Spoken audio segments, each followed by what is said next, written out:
Hello guys, welcome back to this channel. In this today's video, I'm going to show you how you can play with the IMP pad and catch it to get reward in Grow a Garden. Okay, let's get into it guys. Before we play with the IMP pad, I'm going to show you the ability of this pad. This pad will invite you to play and catch. And if you can catch it, you will get something from the gear shop as your rewards. Okay, and now the IMP pad is inviting me to play and catch. So I'm going to catch it. Basically, you just need to chase the IMP pad to catch this pad. You can chase it and catch it to get reward. Okay, and as you can see that I got trading ticket, 3 trading tickets from catching this IMP pet.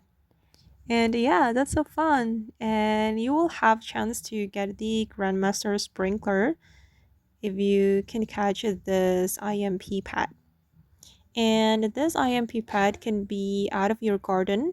So you can search for this pet not only in your garden but outside your garden. You can search it around the map and you can use the camera movement to help you to find this IMP pad. Okay guys, and that's all the tutorial for today. I hope this video will be useful for you. Thank you so much for watching, and if you found this tutorial useful, don't forget to like, comment, share, and also subscribe to this channel. Bye.